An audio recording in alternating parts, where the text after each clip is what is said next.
Paz do Senhor, irmãos. Bom, eu estou aqui gravando um vídeo caseiro, né?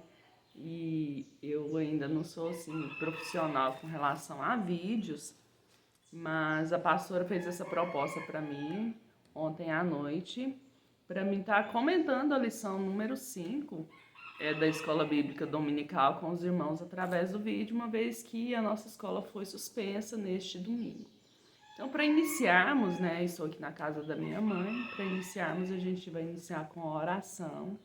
Vou pedir ela que faça essa oração para a gente e que Deus faça presença, né, mesmo a gente está se vendo, sim, através de um vídeo de grupos de redes sociais.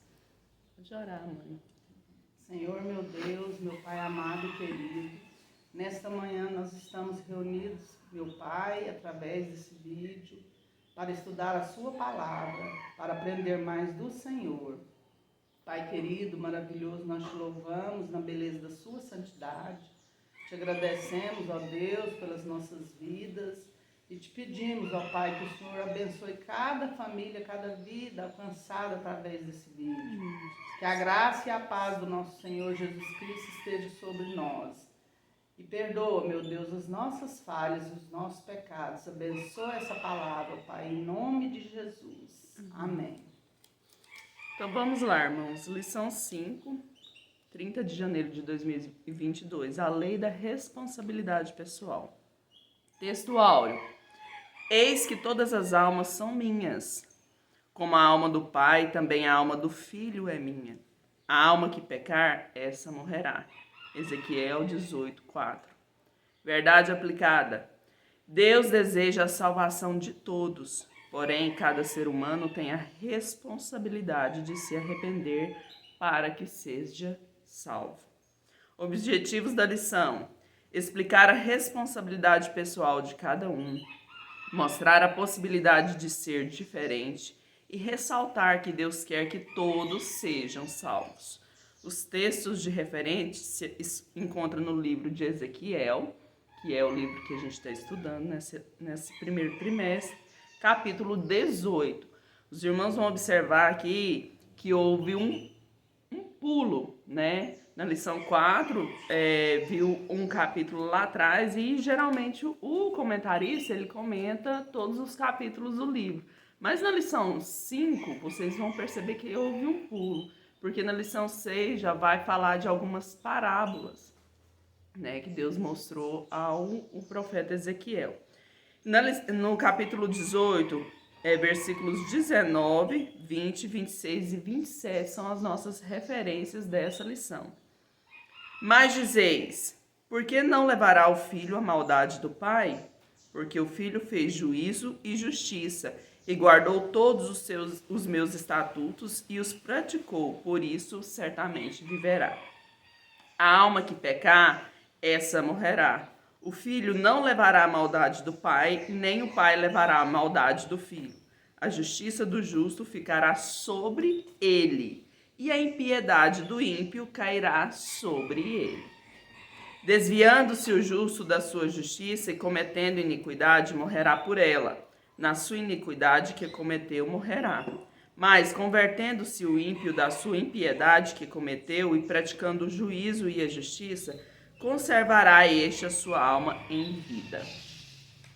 Então, vamos lá. Na introdução da nossa revista, diz assim: a presente lição trata do desejo de Deus em salvar a todos e seu chamado ao arrependimento, sem anular a responsabilidade individual e a certeza do juízo divino sobre os que não se arrependerem. Então, nesse capítulo 18 do livro de Ezequiel, ele é uma resposta de Deus a Israel, né, a essa casa que estava cativa na Babilônia. E Ezequiel, a gente sabe que Ezequiel foi cativo na primeira, vamos falar na primeira invasão, né? Na primeira invasão, Ezequiel ele foi levado cativo, ele estava em terra estrangeira e ele foi levantado por Deus para anunciar, né, os feitos, a mão de juízo de Deus sobre a nação. E nesse capítulo 18, Deus transmite uma resposta ao povo. Porque Deus, o povo, não, eles achavam, né, que eles estavam sofrendo ali naquela terra, né, que eles estavam exilados de sua terra natal. Eles achavam que eles estavam sofrendo por conta de pecados, de transgressões dos seus pais. Então eles achavam que eles estavam sendo injustiçados, na verdade. Eles acreditavam que eles estavam sendo injustiçados. Até porque o rei Nabucodonosor, ele deixava esse povo a realizar os atos, os rituais religiosos. Então eles ofereciam holocaustos, eles oravam, aquele ritmo de rito religioso eles faziam. Então eles achavam que eles estavam sendo injustiçados de estar ali naquele lugar, de estar sendo prisionado, de estar sendo sofrido. E eles acreditavam piamente que não eram culpa deles, que eram culpa de seus pais. E Deus manda essa palavra através do profeta Ezequiel para dizer que o filho não vai sofrer a iniquidade praticada pelo pai. Nem tampouco vai receber a abundância, receber a bênção pela bondade do pai. Então aqui Deus chama a atenção deles falando que você tem responsabilidade pelo que você está passando. Você é responsável pela sua condição hoje. E muitas vezes isso fica impregnado. Isso era impregnado nessa época, nesse povo, e é impregnado até os dias de hoje. A gente fica pensando assim, não, ela sofre, mas isso é de família, isso aí, gente, é uma coisa, é inverdade, não é verdade. Você não sofre, você não vai sofrer pelos pecados que os seus pais cometeram. Você vai sim ser julgado, você vai pagar, né? A lei da semeadura, ela existe, mas você vai colher o que você plantou. O que seus pais plantaram, eles vão colher. Então é isso que Deus chama a atenção do povo através de Ezequiel para mostrar para eles que o que eles estavam colhendo era o que eles plantaram e não os pais deles. Existe sim consequências de atos dos pais que refletem na vida dos filhos, como por exemplo, uma mãe que está gestante, que usa droga, né? Bebe, não faz o pré-natal da maneira correta, né? Isso sim é um pecado que ela está cometendo contra a vida dela e contra aquela vida que está sendo gerada nela, e vai sim ter consequências naquela criança. Aquela criança pode nascer com algum transtorno, ela pode nascer com alguma coisa que foi acarretada através desse uso de drogas, isso. Mas essa responsabilidade que Deus chama a atenção aqui do povo de Israel se diz no fato da salvação de almas. Da salvação de almas. Você vai responder pelos seus atos perante Deus. Você não vai responder pelos atos dos seus pais e nem pelos atos dos seus filhos. E essa lição, eu acho que essa lição é uma lição tremenda, é uma das lições melhores que tem nessa revista. E eu agradeço a Deus por estar aqui falando dela com os irmãos. E tem uma responsabilidade pessoal de cada um. O capítulo 18 de Ezequiel trata de um tema que também está presente nos dias de hoje, na mente de muita gente, que é o quê? A questão da responsabilidade pelo estado de uma pessoa, seja, dentre outros, social, psicológico, financeiro e espiritual. Só porque aqui a gente vai entrar não em todas essas áreas, a gente vai entrar na área somente espiritual. Na presente lição, evidentemente, nos deteremos no aspecto espiritual, o qual resulta em atitudes para com o próximo. Olha só. Como está meu relacionamento com Deus? Fica esse questionamento aqui para os irmãos e também para mim. Como está o meu relacionamento com Deus? Será que eu estou bem com Deus, espiritualmente falando? Essa é uma pergunta que a gente deve fazer todos os dias das nossas vidas. Como que está o meu relacionamento com Deus? Será que é culpa de quem, né? A minha posição espiritual? Será que é culpa do irmão que pecou? Será que é culpa de algum escândalo que foi feito na minha congregação? Será que eu estou fria na fé por causa que eu estou passando muito problema com meu marido, com os meus filhos? A responsabilidade é de quem, né? Como que está? Faça essa análise aí, né? Mas faça ela com justiça, faça ela pensando claramente, pede a Deus para te ajudar a analisar. Qual a minha responsabilidade no estado em que se encontra meu relacionamento com Deus? Qual é a minha responsabilidade? Eu estou bem espiritualmente falando? Hoje eu estou bem espiritualmente falando? Será que a responsabilidade é de quem? Quem que é responsável pelo que eu estou hoje me relacionando com o Pai? 1.1. A tendência humana de transferir responsabilidades. Isso aqui já foi falado demais em escolas dominicais anteriores. A gente fala isso demais. E a gente peca, né? Mesmo a gente conhecendo a verdade, mesmo a gente falando, né? A gente faz isso e às vezes a gente faz até de forma... A gente está tão acostumado, faz tanto parte da nossa cultura humana, que a gente está tão acostumado que a gente faz e nem percebe, né? Você nem percebe. Desde o primeiro casal, que é Adão e Eva, vemos a tendência humana de explicar suas atitudes com as atitudes dos outros. A mulher que tu me deste por companheira, ela me deu da árvore e comi. Gênesis 3:12. Isso foi Adão falando para Deus. Essa foi a explicação dele para Deus. Como se o homem não tivesse escolha ou como se fosse apenas vítima. A mulher foi dada por Deus e o fruto foi dado pela mulher. Ou seja, Adão aqui, irmãos, ele não culpou somente a mulher por ter dado o fruto para ele comer. Ele culpou a Deus. Ele culpou a Deus. Porque ele fala que a mulher que tu me deste por companheira me deu da árvore. Ou seja, se o Senhor não tivesse me dado ela, eu estava aqui quietinho na minha e nada disso teria acontecido. Agora, eu faço essa pergunta. O professor faz muito essa pergunta. A mulher obrigou Adão a comer? Não. Ele comeu porque ele quis. Ela ofereceu para ele, não ofereceu? Ele sabia que se ele comesse, ele estaria transgredindo uma ordem do Senhor? Sim. Então a mesma coisa é a criança. Aí eu vejo muito caso desse em sala de aula. A criança vai lá, bate no colega, o coleguinha começa a chorar. Por que você tá chorando, Joãozinho? É porque a Maria me bateu. Maria, por que você bateu no Joãozinho? Eu bati nele porque a Esther mandou. A gente vê muito disso.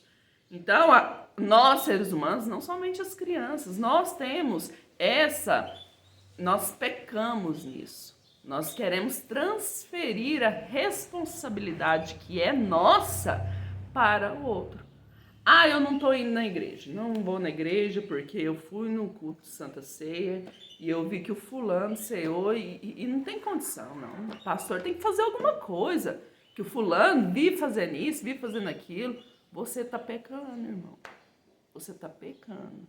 Por quê? Porque Deus fala mesmo. Lá no livro que é lido, para a gente cear, fala para a gente fazer uma autorreflexão. O que é isso? Você vai refletir sobre a sua vida. Você não está refletindo sobre a sua vida, você está refletindo sobre a vida do irmão que está pecando ao cear indevidamente. Ele vai responder isso perante Deus. E você vai responder isso perante Deus porque você está observando a vida dele. E Deus não quer que a gente faça isso. Ele quer que a gente analisa. É igual quando Jesus falou, você observa o cisco no olho do seu irmão, mas não observa a trave que está no seu. Então, a gente tem que se refletir, a gente tem que pensar na nossa responsabilidade enquanto cristãos.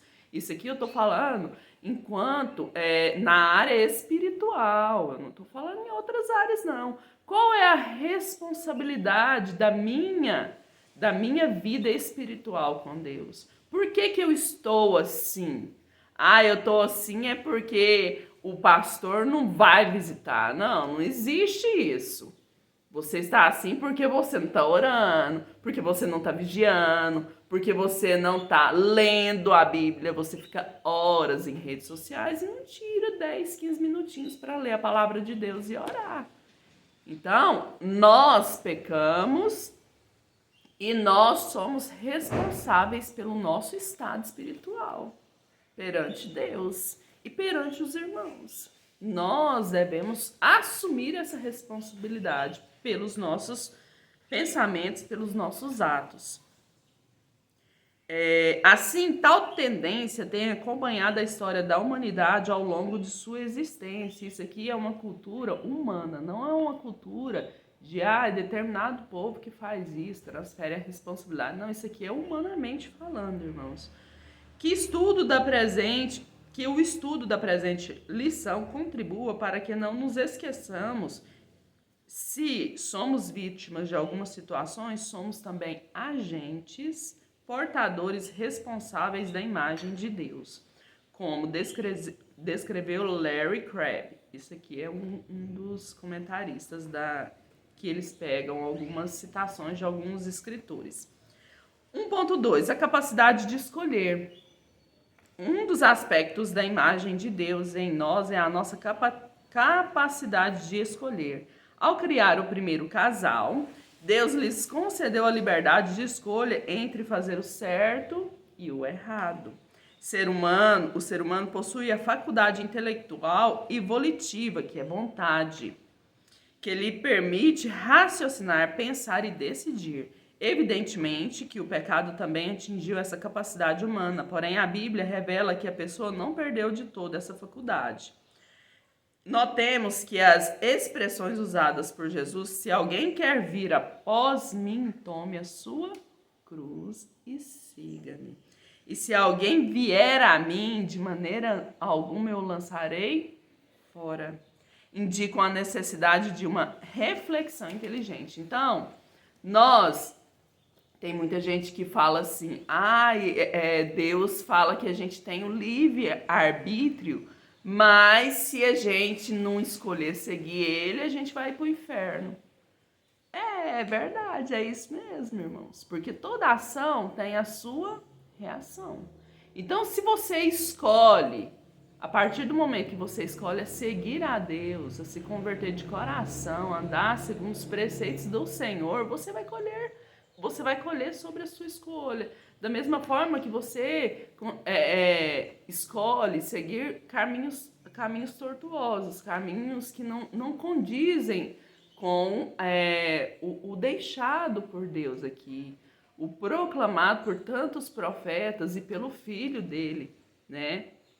E você vai sofrer aquela consequência. Isso daí é a lei da semeadura. Agora, você escolher a Deus não é uma escolha que te aprisiona. Porque se você está dentro da igreja, você escolheu a seguir a Jesus Cristo, e você acredita no fundo do seu interior, mesmo que você não fala, mas você pensa que aquilo é uma prisão, então você não escolheu a Deus de verdade. Porque a partir do momento que a gente escolhe a Deus verdadeiramente, você vê que essa escolha é uma escolha de libertação. Você decide viver aquilo, né, com Deus, com o Espírito Santo, com Jesus Cristo, e você vê que aquilo é uma vida afortunada. Aquilo é maravilhoso. Isso, quando você escolhe seguir a Jesus Cristo verdadeiramente, você vê que na verdade, você está sendo livre com aquela escolha. Porque é maravilhoso, irmãos. Porque na vida a gente tem muitas aflições. Nós, todos os seres humanos, nós vamos viver aflições nesse mundo. Mas quando você tem a Deus verdadeiramente do seu lado, o Espírito Santo falando na sua cabeça, você passa pelaquela aflição de uma forma diferente. E você percebe que a sua escolha foi a melhor escolha que você fez na vida, na sua vida. Essa é a melhor escolha, porque se você está dentro da igreja e você acha que aquilo lá está te aprisionando, você não é verdadeiramente convertido. Você não está vendo com clareza como que é o poder da sua escolha. Então vamos aqui, 1.3. A culpa coletiva não exclui a individual. Gente do céu, esse 1.3 é muito bom. É muito bom de ser falado. Tanto o profeta Jeremias como Ezequiel mencionam num provérbio que estavam sendo bastante usados pelo povo de Israel, lá em Ezequiel 18.2. Eles falam, tinha um ditado popular lá, né, que falavam que os pais tinham comido uvas verdes podres e que os filhos nasceram com os dentes estragados. Então isso era um ditado popular, né? Igual a gente aqui no Brasil, a gente tem muitos ditos populares. E esse ditado popular atribuía aos antepassados, né, aos pais, a culpa pelos sofrimentos do presente. É certo que as gerações anteriores àquela dos profetas, tanto Jeremias quanto Ezequiel, tinham cometido graves pecados, né?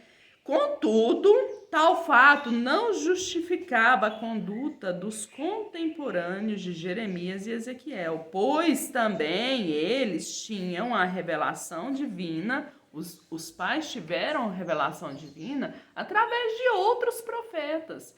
E o profeta Jeremias e o profeta Ezequiel estavam tendo revelações de vida com relação àquele povo que estava vivendo ali naquele momento. Deus requeria, ou seja, ele queria arrependimento do povo.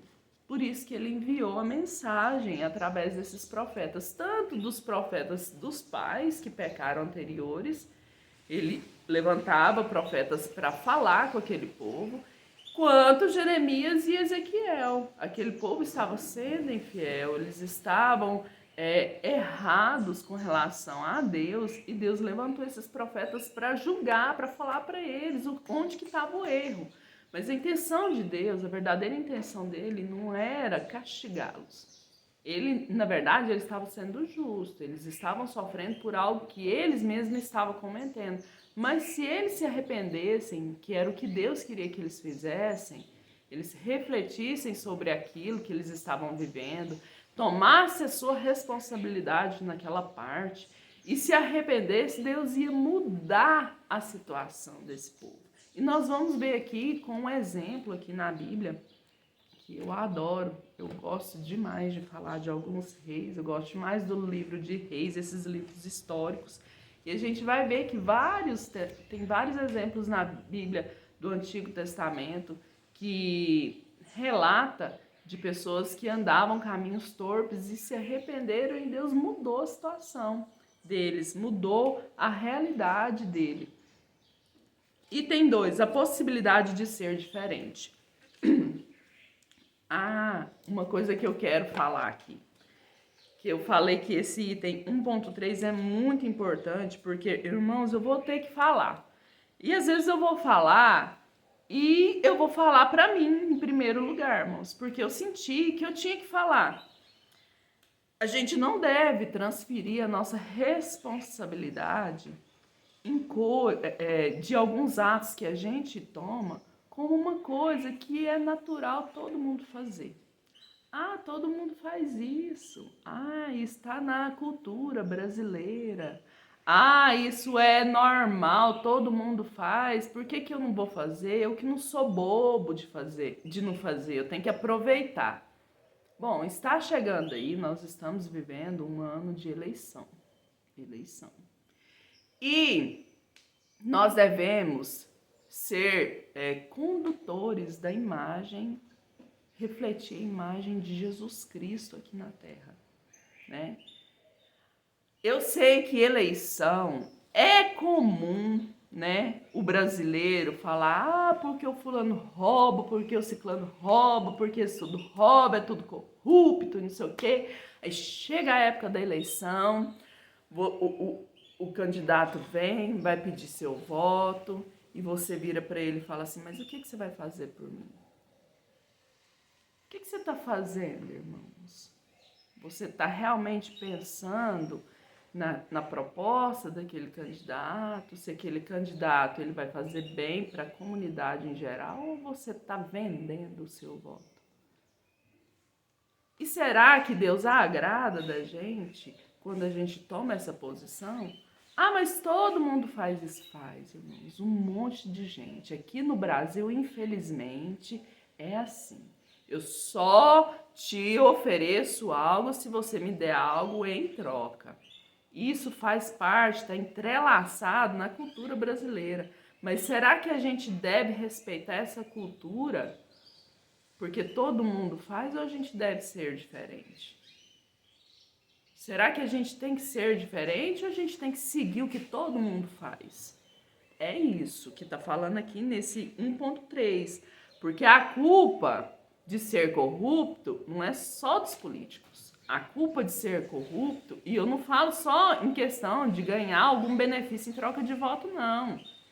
É quando um guarda te para e você paga ele para ele não te dar uma multa. É em todas as áreas, em tudo que você vai fazer na vida, né? Será que a culpa é coletiva? Todo mundo no Brasil faz isso? Vai, Deus, na hora que for te julgar, ele vai te julgar. Não, aqueles lá é os brasileiros. Vamos lá julgar eles, porque eles falavam dos políticos, mas esse tudo era corrupto. Será que Deus vai fazer dessa forma? Não. Deus vai julgar individual. Então, isso aqui, eu não estou julgando ninguém, eu não estou falando de irmão nenhum. Isso aqui serve até mesmo para mim, né? Eu tenho certeza que está servindo para minha mãe que está aqui me escutando, para o meu pai que está aqui me escutando, né? Quando acontecer uma coisa, qualquer coisa, seja ela política ou não, né?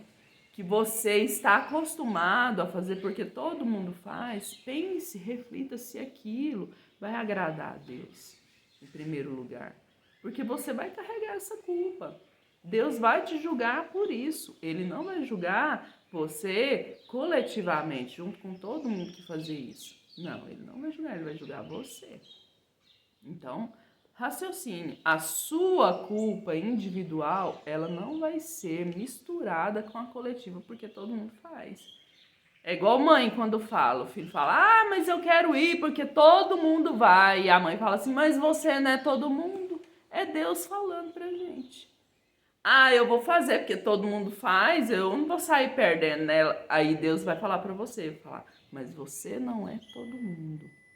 Você é sal e luz dessa terra. Se você está acompanhando os dizeres e os costumes da sua população, da sua sociedade, e esses dizeres, esses costumes não agradam a Deus, você individualmente vai ter que responder pelos seus atos perante Deus. Certo? Item 2. A responsabilidade de ser diferente. O capítulo estudado na presente lição, que é Ezequiel, capítulo 18, trata de um assunto presente em muitos outros registros bíblicos, ou seja, um passado pecaminoso ou justo de uma família não significa que automaticamente a geração seguinte irá vivenciar a mesma realidade independente das escolhas e comportamentos. A gente faz isso demais, eu já vi isso muito, professor, eu mesmo já fiz isso, né? O aluno tem uma dificuldade, ele tem alguma coisa, aí o professor fala assim, ah, olha a família dele. É desse jeito, irmãos, a gente faz isso. Enquanto professor, a gente analisa a família, o seio familiar, para perceber o erro da criança que é comum da família, né? Não, olha a família dele, ah, todo mundo é assim, né, e tal, não sei o que, mas ele é criança, ele é uma criança, ele ainda não tem responsabilidade de responder pelos seus atos, e a criança, ela faz aquilo que ela vive, Ela é na sociedade aquilo que ela vive em casa, o que ela escuta, o que ela vê os pais fazendo, ela vai refletir isso na vida dela, na escola, na igreja, onde ela for. Mas a partir do momento que ela se torna responsável por si só, ela tem escolha. Ela tem a escolha de quê? De fazer o que os pais fazem ou de ser diferente. Ela tem escolha. Porque nós não somos animais. Nós não somos um cachorro, um cavalo. A gente não é um animal irracional que age no impulso. A forma que é tratada, ele rebate. A gente não é assim. Deus fez a gente, a imagem e semelhança dele, então nós temos capacidade de pensar naquilo que está acontecendo, de refletir, de tomar decisão, e nós temos que conviver com aquela decisão que a gente tomar, né? A partir do momento que você se tornou responsável pelos seus atos, não permita que os erros que você vivenciou em sua infância, em sua adolescência, estejam impregnados nas suas atitudes de adulto. Porque a gente tem que melhorar, nós precisamos melhorar, né? Porque eu vim de uma família que as mulheres é tudo custosa, né? As mulheres é tudo custosa, tem rolo com homem casado. Gente, eu vim de uma família assim. A minha mãe tá aqui, ela sabe que é verdade, né? Muitos irmãos às vezes não conhecem porque a gente mudou para Cristianópolis, eu já tinha 11 anos, mas a minha família é assim, era assim. Mas a minha mãe, né, a minha avó decidiu seguir o que era costume, né, das mulheres da família? Não, decidimos ser melhores, decidimos ser diferentes, e você tem essa capacidade de escolher seguir aquele costume errôneo dentro da sua família, a qual você foi criado, ou deixar aquilo da sua vida, largar esse fardo e seguir a Cristo. Então essa escolha é você quem faz. 2.1 exemplo de 4 gerações de reis de Judá. Eu amei isso aqui. Para exemplificar o texto de Ezequiel 18, 5 a 18, podemos citar a história bíblica de 4 reis de Judá. E eu gosto demais de um aqui. O rei Ezequias, o rei Manassés, o rei Amon e o rei Josias. O rei Ezequias, eu acho ele o melhor rei. Isso é opinião minha. Eu gosto dele demais, eu gosto mais dele do que de Davi. Que foi assim, um rei, né? O Davi era segundo o coração de Deus. Mas o rei Ezequias, eu gosto demais da história dele. Eu amo ler sobre a história dele. Como foram diferentes as posturas dos reis quanto ao relacionamento com Deus, mesmo diante das escrituras dos profetas e dos exemplos que tinham. O histórico familiar pode sim influenciar, mas ele não determina quem você será. O rei Ezequias, ele foi um rei que derrubou altares de reis que não era Deus, ele fez uma faxina geral, ele levou o povo a adorar a Deus verdadeiramente, ele não aceitava culto de outro Deus, ele viveu na dependência de Deus. Os seus atos, as suas conquistas, as suas frustrações, as suas lutas, né? Tá lá escrito no livro de Crônicas, tá lá escrito no livro de 2 Reis, se não me engano, capítulo 18 a 21, trem assim. Então, ele foi exemplo, né? Porque ele era rei, a nação olhava para ele, e ele, quando ele estava no sufoco, ele vestiu panos de saque cinza e entrou ajoelhado na casa do Senhor. Então ele foi exemplo, né, de depender de Deus, de falar, não, nós precisamos buscar a Deus. E Manassés foi o filho dele, filho dele, Manassés, começou a reinar. Ele tinha 12 anos de idade, ele reinou mais de 50 anos. E Manassés, como ele tinha 12 anos de idade, ele tinha visto o pai ser daquela forma, aquele tipo de rei. Só que ele foi totalmente o contrário do pai dele. Ele foi um rei idólatra. Ele oferecia sacrifício a diversos outros reis. Ele gostava de adivinhações, de astros, de estrelas. Se não me engano, ele fez sacrifício até humano, né? A outros reis. Então, assim, ele foi... Quem olhava para o rei Manassés e não conhecia a história do pai dele, pensava que o pai tinha sido da mesma forma, né? Porque foi totalmente o oposto, né? Quantas e quantas vezes a gente observa, né, famílias aí de pais que estão ali dentro da igreja, que são exemplos de pessoas na sociedade, até mesmo pastores, né, e pastoras e os filhos, eles fazem totalmente o oposto daquilo que é pregado em casa. E muitas vezes, irmãos, isso acontece, não é porque aquele pai, aquela mãe foi relapso, porque aquele pai, aquela mãe não ensinou de verdade, porque a sociedade, ela culpa, né, os pais. Mas os pais, às vezes, ensinam certinho. Os pais davam exemplos, porque a criança e o adolescente, eles seguem o que a gente faz, e não o que a gente fala. Então, às vezes, os pais, eles faziam as coisas certinho, né? Mas o filho, a partir do momento que ele é responsável por si, ele decide se ele quer escutar aquele anjinho aqui ou se ele quer escutar aquele outro tipo de anjo de cá. Então, é escolha, a pessoa tem escolha. Então, Manassés, ele escolheu. E assim como Manassés, o filho dele, Amon, também foi um péssimo rei, só porque o reinado de Amon foi muito pouco. Eu não sei quantos anos, foi uns 2, 3 anos, um trem assim, eu não sei, não me recordo. Tem que olhar lá. E Amon também fez tudo ao contrário, né? Seguiu os passos de Manassés, que era o pai dele. E o filho de Amon, que foi o rei Josias, ele foi excelente, né?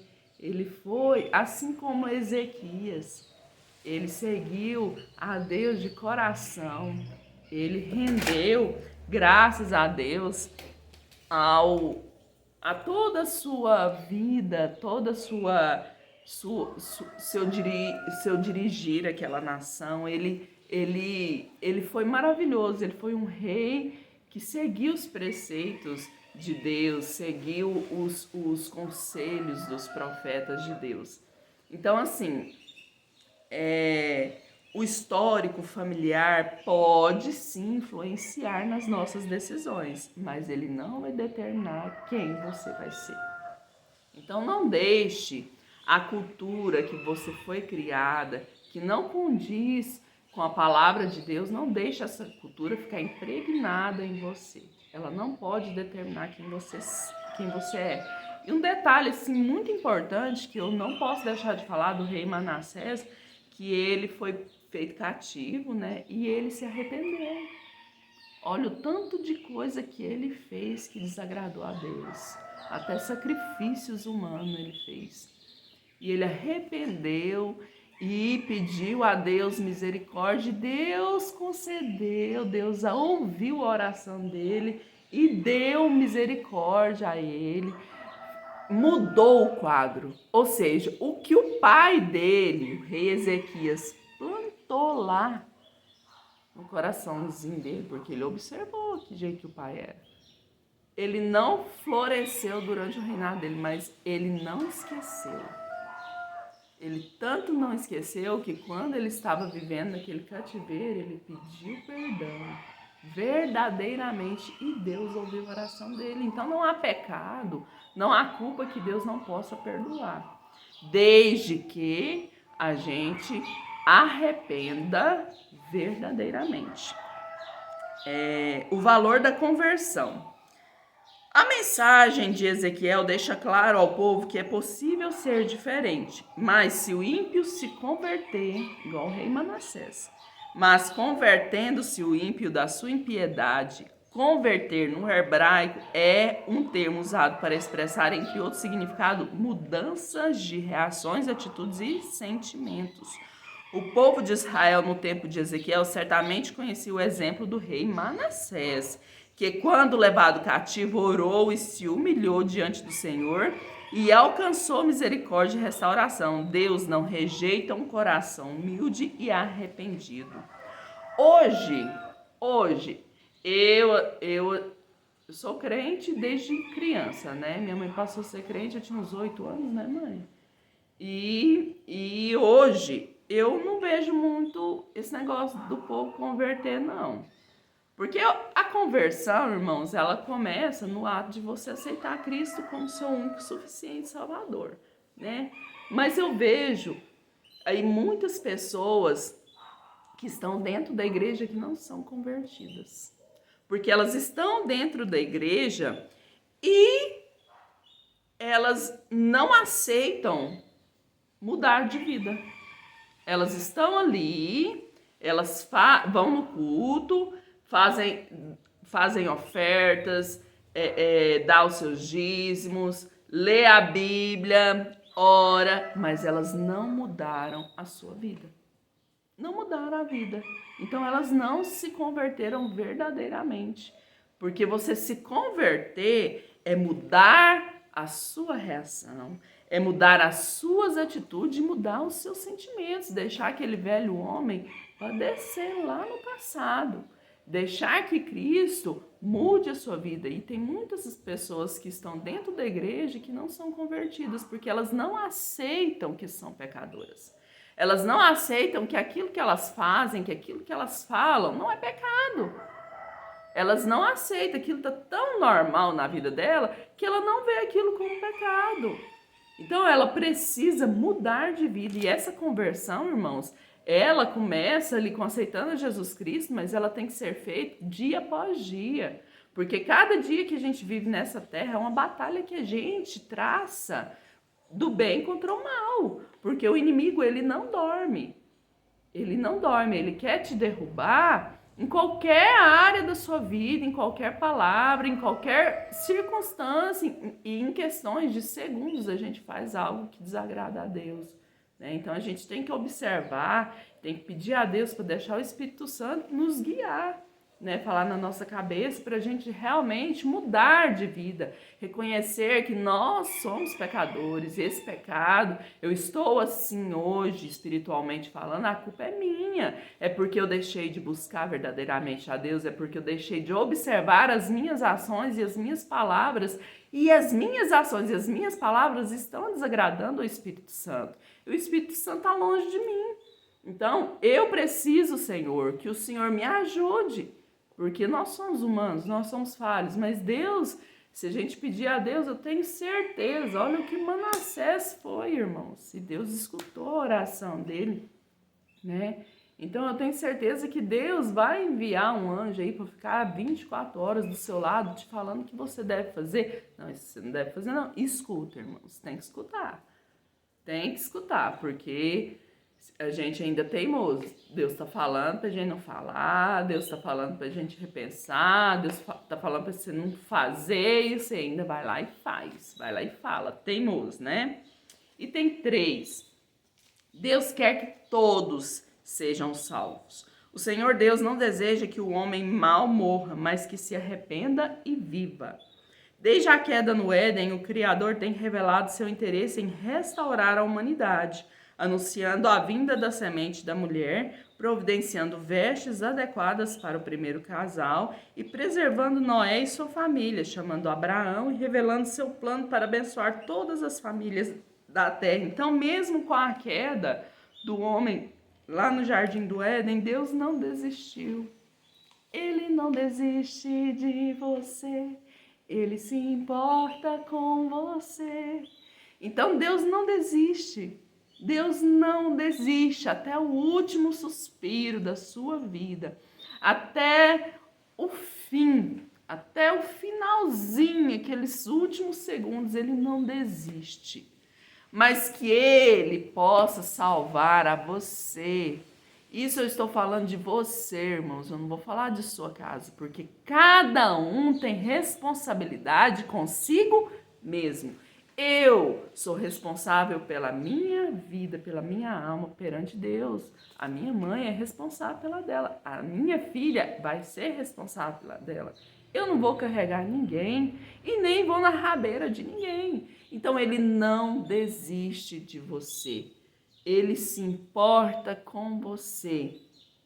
Ele quer mudança de atitudes. Ele quer mudança de vida. Ele quer mudança de falar, né? Mudar a maneira de você pensar. Mas ele precisa que você se arrependa e peça que ele faça essa mudança na sua vida. E muitas vezes, irmãos, para Deus mudar a nossa vida, não é fácil, né? Entra na minha casa, entra na minha vida, mexe com minha estrutura. Você vai mexer na estrutura de uma casa, você vai mexer nos alicerces dela. Você vai quebrar, você vai derrubar a parede, você vai cavar. E isso é doloroso. Então, a mudança que Deus requer de nós é necessária, mas ela vai ser dolorosa, mas ela vai ser possível, né? Vai ser possível você passar pelaquela mudança porque Deus está com você.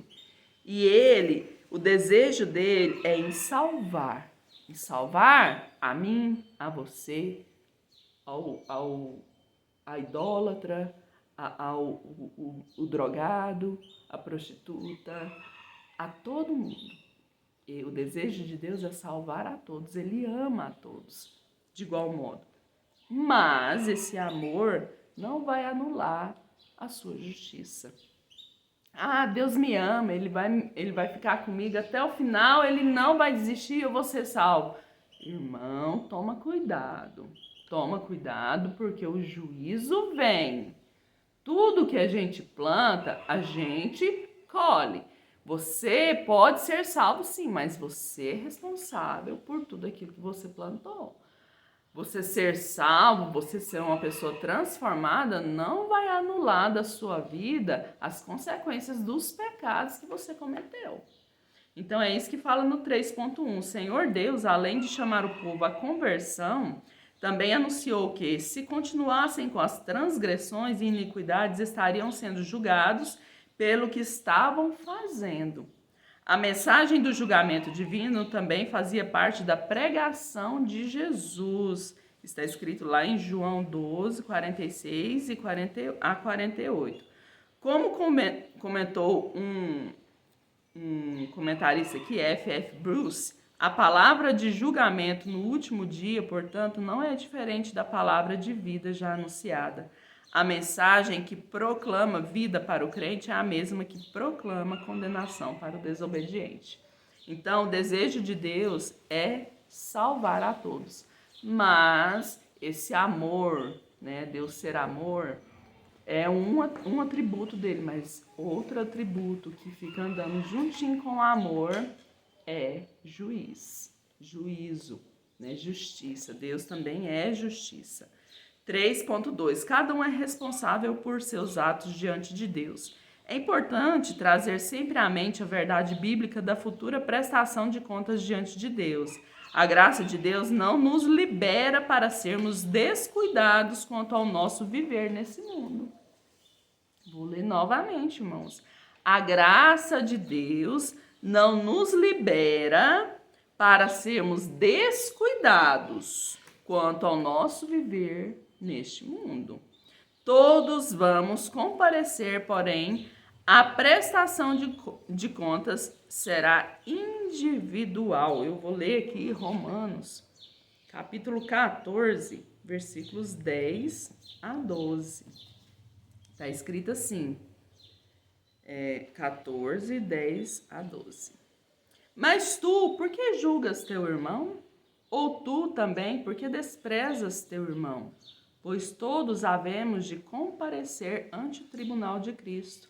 Porque está escrito, Pela minha vida, diz o Senhor, todo joelho se dobrará diante de mim, e toda língua confessará a Deus, de maneira que cada um de nós dará conta de si mesmo a Deus. Então, na hora de tomar ceia, vamos refletir sobre nós. Esquecer quem está do nosso lado direito, quem está do nosso lado esquerdo, quem está na nossa frente, quem está atrás, porque a gente tem que dar conta da nossa vida, assim como cada um vai dar conta da sua. Se possível, até abaixa a cabeça, pede a Deus para te deixar concentrar, né? Fecha o olho, faz uma reflexão. O irmão que está ceando de maneira errada, ele vai dar conta. Não é o pastor que vai dar conta da vida dele também, não. É ele que vai dar conta da vida dele perante Deus. Então, cada um tem a sua responsabilidade perante os seus atos diante de Deus. 3.3, está terminando, irmãos do céu. E eu achei que ia ser uns 15 minutos de vídeo e está sendo quase 1 hora. Palavra de Deus como referência segura. Isso aqui todos nós já sabemos, mas vamos comentar. Notemos que a palavra do Senhor inicia desconstruindo um provérbio muito usado pelo povo de Israel, que é os pais comer as uvas verdes podres e os filhos nascerem com os dentes estragados. Depois revela como o povo estava equivocado em alguns de seus próprios pensamentos. Nossa segurança está na palavra de Deus e não em achismos humanos ou naquilo que a maioria diz. A queda do primeiro casal iniciou quando Eva cedeu à sugestão maligna de que a palavra de Deus estava sujeita ao nosso julgamento. A gente vê isso aqui demais, irmãos. Demais, demais. E a gente tem que tomar muito cuidado, porque a gente, enquanto cristãos aqui nesse mundo, a gente está vivendo os fins dos tempos. Quem lê a Bíblia está vendo aí, os sinais estão muito escancarados para quem quiser ver e até quem não quiser ver.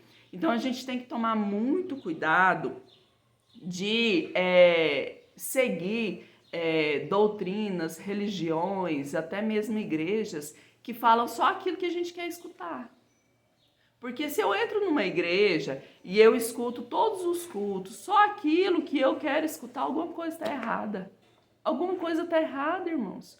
Porque eu não sou perfeito, eu sou pecador, eu erro. Eu até mesmo querendo seguir a Cristo, eu estou sujeita ao erro constantemente. Então eu preciso estar em um lugar que me atente a fazer uma reflexão e a mudar de vida continuamente. Se eu estou dentro de um local que eu só escuto aquilo que eu quero, que eu acho bom, que eu desejo, não tem uma palavra de repreensão, não tem nada disso, tem que tomar cuidado. Tem que tomar cuidado, tem que ver os exemplos da Bíblia, porque os profetas, eles proferiam palavras de bênção, mas a maioria das mensagens transmitidas a eles por Deus eram palavras, mensagens de conserto. Eu estou mentindo, mãe? Não. Eram palavras de conserto. Jesus Cristo veio aqui, observa os 4 livros do Primeiro Testamento, as mensagens de Cristo, que está escrito ali, em sua